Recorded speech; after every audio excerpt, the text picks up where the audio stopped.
I'm sitting in my dark room on a cold, late Wisconsin winter night, lit up by only my PC monitors as I chat the night away with some of the best friends I've had in my entire life. Back in 2010, nights like those were common and felt like they'd last forever, but they didn't.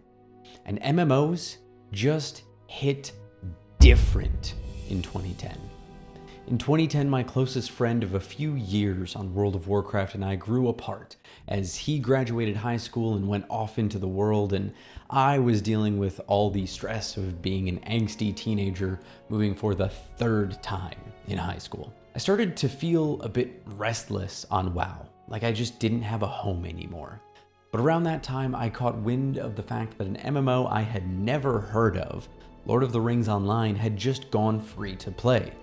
I decided it would be a really fun change of pace to poke at it. After all, I grew up loving Lord of the Rings, having read the books as soon as elementary school, and I wasn't feeling super connected to WoW anymore. I started making an account that September and building my first character, but I decided to change it up. I was going to try playing a tank class, since I had almost exclusively played mage since I started World of Warcraft years ago. Thus, Dagthoril the Guardian was born on the Rittermark server.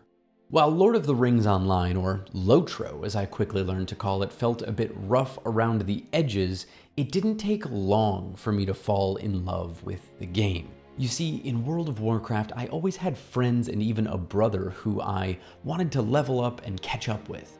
I was constantly trying to make it to the end game. I slowly learned not to care about quest text because that slowed me down. Other players skipped whole encounters and sections of dungeons, optional loot left behind, and I dutifully followed, despite really wanting to see what was behind those mobs sometimes. I tried to raid, but was pointed to add-ons that would tell me what to dodge, when to dodge it, and how to dodge it. I tried to play arenas, but my new friends told me to download more add-ons, make specific macros to cast abilities on specific enemy slots. My time in World of Warcraft was met every step of the way, with me becoming a more efficient, more productive, and more powerful gamer. So when I started playing Lord of the Rings Online, I naturally was immediately tempted into that same pattern. And yet, the game immediately pushed me in the other direction. Unlike WoW, there was an immediate and direct introduction to a true main storyline to follow through the game. Sure, there was still batches of trivial quests, go kill 8 bears over that way and then run over there and pick up 12 sticks, but there was a through line of storytelling, and it took you to new places. While on that journey, at one point through some hobbit lands, I ran into this guy named Day who was farming. I had no idea farming was even a thing, so stopped by to ask him about it. We chatted for quite a long time. He even gave me some pipeweed that we smoked and hung out and chatted, and eventually Day invited me to his kinship, the Lotro version of a guild. I then met even more people who were just slowing down and enjoying the game. I learned how to play real songs on in-game instruments. I worked my way slowly through the story and the levels, actually reading the quest text finally. I wanted to run dungeons, but learned that I had to find people to run dungeons with and walk to the actual dungeon I wanted to do. There was no instant group finder teleportation with cross-server connections. I truly felt a real sense of discovery, exploration, and connection that I hadn't felt in quite some time, if ever, in a game. It was about the journey and the people, not the destination. Eventually, Day, who taught me so much on those late-night game sessions, left for another kinship who was more active in endgame content, as our current one was a very laid-back group that didn't really do too much, and a new expansion was about to release. I followed suit not very long after. As Rise of Isengard released and we became fast friends in the new group, I eventually ended up becoming a go-to main tank for dungeons and beginning raids, and eventually several of us even left that larger kinship to start our own smaller, dedicated raiding group, in preparation for the expansion's real big raid, the Tower of Orthanc.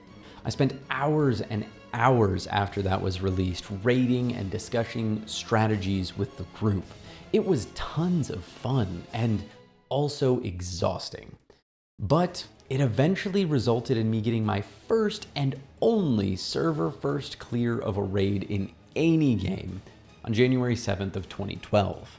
The final fight against Saruman on top of Orthanc took somewhere between 35 and 45 minutes with no breaks, which was insane. By this point, I had become a recognizable part of my server and recognized many other people as well. Our group was close and kept playing together, eventually jumping over to Guild Wars 2 later that very same year, before eventually most of us just slowly drifted apart, like always seems to happen with people. But even still, the friends I do have from back then are so much different than the ones I've made in the last few years. Day is still probably my best friend to this day. No pun intended. We try to play D&D every week online and play other games when we have time. When I was 19 years old, I moved across the country from Wisconsin all the way down to the Fort Lauderdale area of Florida to live with my old raid leader, Neil, even though I had never met him in person and play semi-professional poker with him for a while, which is absolutely insane and probably one of the dumbest things I've done in my entire life. But I wouldn't trade those experiences for the world. Shortly after Guild Wars 2 released, my PC finally kicked the bucket. I literally used to have to leave it on non-stop and keep a blanket over it to keep it from crashing, which was the weirdest thing ever, by the way. No one believed me until I sent them pictures of it, but I swear on my life. And after I could finally afford and got a new PC like half a year later, the group had continued to drift apart. Some of the group had moved on to ArcAge, some stayed on Guild Wars 2, and a couple of us, myself and Day included, moved on to Final Fantasy XIV: A Realm Reborn. In FF14, we once again found ourselves in a pretty tight-knit raiding group, but that one had plenty of issues and eventually fell apart by the launch of the first expansion. I did meet another longtime friend there, Arion, as well. There were so many great friendships, interactions, and moments back then. Gaming just hit different back in 2010, 2011, 12, and 13. At least for me, anyway. I've drifted in and out of MMOs since then. I've still met some great people and had awesome times, but for some reason it's never come close to back then in the early 2010s. Every time I hop on a new MMO or the ones I used to play, it's like going back to my hometown years later. I walk down the same streets, and even though I really realize it hasn't changed much, it'll just never feel the same again.